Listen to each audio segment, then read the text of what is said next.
ሰላም ኣብ መላእ ዓለም ዘለኹም ክቡራት ተኸታተልቲ ኣብ ዘለኹም ሰላም ጥዕና እናተመነው ንሎሚ እውን ቀፃሊ ትምህርትና ክንቅፅል ኢና ትማሊ ብዛዕባ ኣርቲክል ተማሂርና ነርና ንእሽተይ ናይ ኣርቲክል ጥቕሚ ዘለዎ ተማሂርና ነርና ማለት እዩ ሕጂ ድማ ንሎሚ ክፋል ናቱ መቐፀልቱ እቲ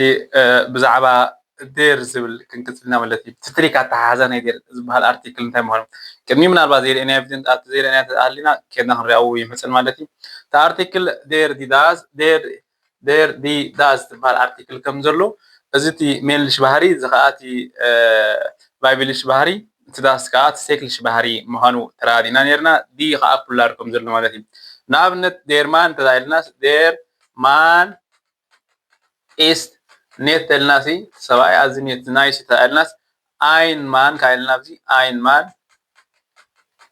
ist ኔት ተልና ኻሪ እቲ ፍልልይ እንታይ ትፍልልይ እንታይ ትፍልልይ ታልከና der Mann ist ኔት ተልና ንፈልጥ ኢና እቲ ሰብኣይ ንፈልጥ ኢና ሕጂ ሪእና ኣለና ንፈልጥ ኢና ማለት እዩ der Mann ist ኦኬ ንኣብነት ሓደ ሰብ እንትሓጊዝኒ ሰብኣይ ኦኬ der Mann ist ኔት schon geholfen aber der Mann ist ኔት ንብል ማለት እዩ ነሰብኣይ ኦልሬዲ ፈልጥ እየ ማለት እዩ ein Mann ist ኔት ታልና ግን ኣብ መንገዲ ረኺብኒ ግን ኣይፈልጠኒ ሰብኣይ ሶ ሓደ ሰብኣይ ይብላ ኣለኹ ማለት እዩ ሓደ ሰብኣይ ናይስ ይብላ ኣለኹ ማለት እዩ ስለዚ እቲ ናይ ብሽትምቲ ኣርቲክል እዚ ምዃኑ ክንርዳእ ኣለና ማለት እዩ ኣብ ናይ ሎሚ በዓር ሕጂ እንመሃሮ ናይ ትሪክ እቲ ዴር ዝበሃል ኣርቲክል ብኸመይ ንፈልጦ ነዚ ብቕልል ዝበለ መንገድስ ነዚ ዴር ዝወስዱ ኣርቲክልሲ ብኸመይ ኢና ንፈልጦ እዚ ዴር ዝብል ዘሎ ሕጂ ተባዕታይ ባህሪ ኢና ንብለና ተባዕታይ ባህሪ እዩ ሕጂ ተባዕታይ ባህሪ ክንበልና ፀወታ ስለ ዘለዎ ዘይኮነ ስታይ ደኣኒ እዩ ጀርመናውያን ንመፍለይ ኢሎም ገይሮም ኣንስታይ ተባዕታይ ነገራዊ ኢሎም መፍለይ ኢሎም ብተባዕታይ ባህሪ ብኸማ ይንሓዙ ኢና ግን እቶም ጀርመናውያን መታን ቋንቋኦም ብዝግባእ መታን ክርድኦም ብቕልል ዝበለ መንገዲ መታን ክርድኦም ተባዕታይ ኣንስታይ ነገራዊ ኢሎም ፈላለዮም ማለት እዩ ስለዚ ዴር ዝብል ዘሎ ሕጂ እንታይ ተዳኢልና እቲ ሓደ ካብ ንፈልጠሉ እዞም ታግስ ሳይተን ዝበሃሉ ታግስ ሳይተን ዝበሃሉ ናይ መዓልታት ታግስ ሳይተን ማለት ናይ መዓልታት መሐበር ማለት እዩ እዞም ናይ መዓልታት መሐበር ድማ ከም በዓል ሞወገን ፅባሕ ማለት እዩ ሞወገን ማለት ንግሆ ፀባሕ ማለት እዩ ንግሆ ፀባሕ ማለት እዩ ሶ ሚታክ ተዳኢልና ሚታክ ፍርቂ መዓልት ማለት እዩ ናኽ ሚታክ ክኸውን ይኽእል ፎርሚታክ ክኸውን ይኽእል እንዞ ቫይተር ማለት እዩ ሕጂ እንታይ በሃል ታግስ ሳይተን ማለት እዩ ብምሉኦም እዚኦም እንታይ ይወስዱ ዴርዮም ዝወስዱ ሕጂ ብከምዚ ጌርና ክንሕዞ ኣውስናመ ግን ኣለና ሓደ ኣውስናመ እንታይ ትብል ናኽቲ ኣሎ ናኽቲ ሓደ ታግስታይ ናይ መዓልቲ መሐበር እዩ ናኽቲ ማለት ከዓ ለይቲ ማለት እዩ ናኽቲ ማለት ለይቲ ማለት እዩ ለይቲ እዚ ናኽቲ ግን እንታይ ዝወስድ ዲ ናኽቲ ዝበሃል ዲ ናኽቲ ኣውስናመ እዚ ጥራሕ ኣሎ ማለት እዩ ካብዞም ታግስ ሳይተን ማለት እዩ ሶ ሕጂ ነዚኦም ብምሎም ንሕዝ ነዚ ጥራሕ ተዛሒዝና እቶም ካልእ ዝተረፉ ዴር ይኾኑልና ማለት እዩ ካልእ እዞም ቮኸንታገዝ ዝበሃሉ ኣለዉ እዚ ቮኸንታገዝ ዝበሃል ከ እንታይ እዩ ተዳኢልና ከም በዓል ቮኸንታገዝ ዝበሃሉ ከዓ ቮኸንታገዝ ዝበሃል ከዓ ቮኸንታገዝ ዝበሃሉ ከዓ እዞም ናይ መዓልታት መሐበር ማለት እዩ ሞንታክ ክኸውን ይኽእል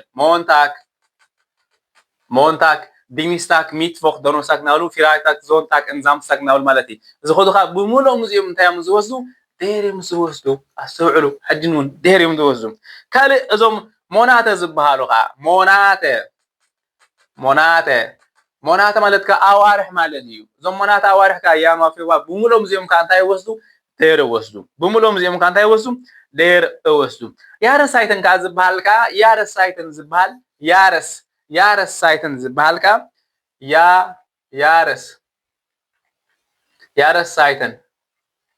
ያረስ ሳይተን ዝበሃል ከዓ ናይ ዓመታት መሐበሪ ማለት እዩ ከም በዓል እዞም ዞመር ቪንተር ፍሩሊን ሄርብስ ዝበሃሉ እዚኦም ከዓ ብምሉኦም ከም ዞመር ተልና ሕጂ ንኣብነት ዞመር ተልና ቪንተር ተልና እዚኦም ከዓ ዝወስዱ ዴር እዮም ዝወስዱ ሄርብስ ንበዓሉ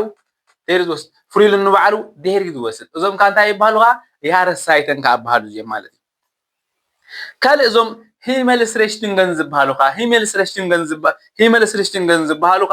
ሂመልስ ሂመል ማለት ሰማይ ማለት እዩ ሂመልስ ሪሽቱንገን ከዓ መሐበር ናይ ሰማይ ማለት እዩ መሐበር ናይ ሰማይ ከዓ ከም በዓል ኖርደን ማለት ከዓ ሰሜን ማለት እዩ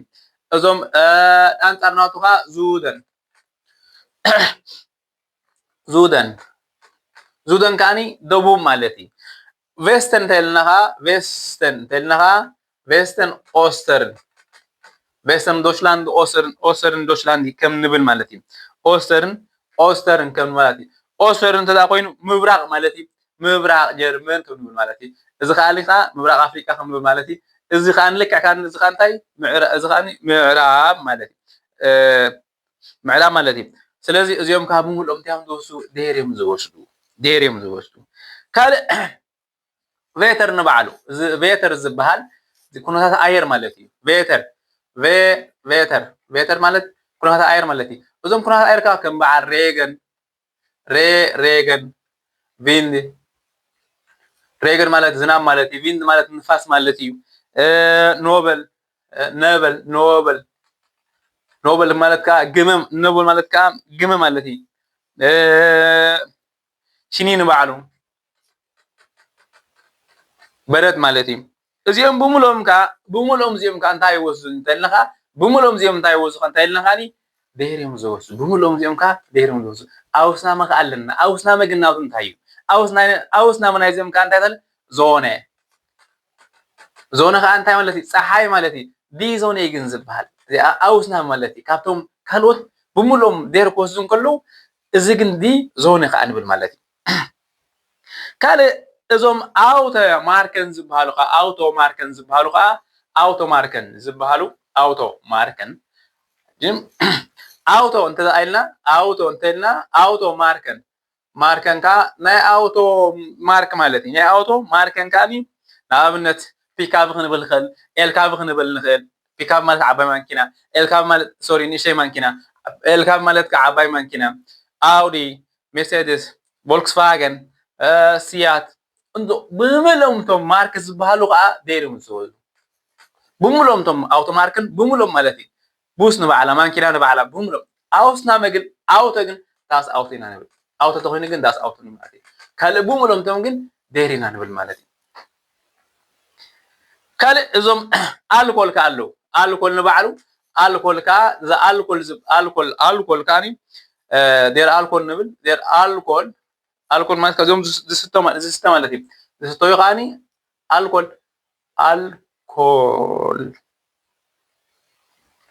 ኣልኮል ሶሪ ዲያ ኦኤልያ ኣልኮል እዚኦም ብምሎም ዝስተዩ ከም በዓል ሴክ ቫይን ዊስኪ እንዞባይተር ማለት እዩ ብምሎም እዚኦም ካ እንታይ እዮም ዝወስዱ እንተኢልና እቶም ዝስተ ግን ካ ኣልኮል ዘለዎም ማለት እዩ ኣልኮል ዘለዎም ሰም ካ ብምሎም እንታይ እዮም ደይር እዮም ዝወስዱ ኣውስናመ ኣሎ ኣውስናመ ግን ምን ኣሎ ቢር ከንታይ ይወስድ ዳስ ቢር ኢና ንብል ማለት እዩ ቢራ ማለት እዩ ሶ ካልእ እዞም ብዛዕባ ገንዘብ እውን እዞም ናይ ገንዘብ ካ እንተልናኻ ቮርኒንግ ማለት ናይ ገንዘብ ካ እዞም ዶላር ክኸውን ይኽእል ዩሮ ክኸውን ይኽእል እንዞባይተር ካ ብምልኦም እዚኦም ካ እንታይ እዮም ዝወስዱ ንኣብነት ዶላር ተልና ደይር ኢና ንብል ዶላር ንብል ዩሮ ተልናኻ ደይር ኦይሮ ኢና ንብል ማለት እዩ እዞም ንገንዘብ ካኒ ኦይሮ ብል ካልእ መወዳእታ እዚ ኢንዲጎን ዝበሃል ካ መወዳእቱ ናይቶም ታሽሙ ኢንዲጎን ናይቲ ቃላት ናይቲ ቦርት መወዳእታ ዘለዎ ንኣብነት ኦኣር ዝውድኡ ብምሎም እዚኦም ሞኒተር ንኣብነት ሞኒተር ኦኣር ውዳእ ኣሎ ብምሎም እዚኦም ካ ደይር ወስዱ ናይዚኦም ካ ደይር ወስዱ ከም ዝውድእ እንተሃልዩ ደይር ይወስድ ማለት እዩ ንኣብነት ከም ዝውድእ እንተሃልዩ እውን ኢጂ ዝውድእ እንተሃልዩ ካ እዚኦም ካ ልክዕ ማለት እዩ እዚኦም ካ ደይር ይወስዱ ንኣብነት ሆኒሽ ተልና ሆኒሽ ማለት መዓር ማለት እዩ እዚ ውዳእ ኣሎ ደይር ሆኒሽ ንብል ማለት እዩ ካልእ ኢሽ ንባዕሉ ዝውድእ ቴፕሽ ተልና ቴፕሽ ኢሽ ውዳእ ኣሎ እዚ ካ ደይር ይወስድ ካልእ ኣንት ዝብል ከም ዝውድእ ቃላት ኣንት ዝውድእ ማለት እዩ ተዳ ኮይኑ ካ ንኣብነት ፕራክቲካንት ተዳ ኮይኑ ንኣብነት ፕራክቲካንት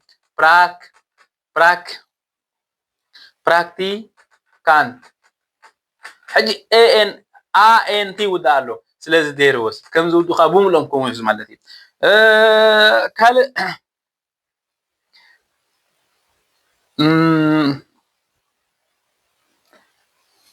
AR ዝውድእ ኣለዉ AR ዝውድእ እዚኦም AR ካን ኣብነት ሌረር መምህር ማለት እዩ እዚኦም 100% ምናልባት 100% ይኮን ግን ከዓ ዳርጋ 99.98% ከዓ እንታይ ይውድኡ AR ውድእ ማለት እዩ الو ምናልባት ከምዚ ዓይነት ኣለዉ ኣውስበንሽ ማለት ተደጋጋሚ እንተዳፅኒዕናዮም ክንሕዞም ንኽእል ኢና ማለት እዩ ከም በዓል ESMUS ማለዉ ከምዚ ካፒታሊዝምስ ክኾን ከሎ ከምዚ ንኣብነት ALG ዝውዳእ ኣሎ ሽሜተርሊንግ ማለት እዩ ንኣብነት ሽሜተርሊንግ ፅምብላሊዕ እንተዳ ኮይና ዴር ሽሜተርሊንግ እዚ ዝውድእ ማለት እዩ እንተዳ ኮይኑ ዴር ወስ ማለት እዩ ኣለዉ ምናልባት በዚኦም ጥራሕ ሓፂር ማለት እዮም ግን እዚኦም ተዛሒዝናዮም ተሰረፉካ ንክሕዞም ቀሊል ነገር እዩ ስለዚ ከምዚ ዓይነት ትሪክ ጌርና ክንሕዞም ንኽእል ኢና ማለት እዩ ከምዚ ኣብ ቀፃሊ ምናልባት ዘለዉ መዓልቲ ብዛዕባ ዴር ናይ ትምህርቲ ኣብ ቀፃሊ ከዓ ብዛዕባ ዲ ንእሽተይ ናይ ዴር ኣዝዮም ስለ ዝበዝሑ ናይ ዴር ኣዝዮም ውሕዳት እዮም ናይ ዲ ብሕፅር ዝበለ ከዓ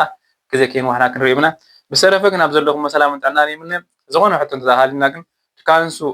in Kommentare schreiben. Vielen Dank. Ich wünsche euch einen schönen Tag. بخالد حسس كان مسانكم أو يزول لهم سلام تعناني منه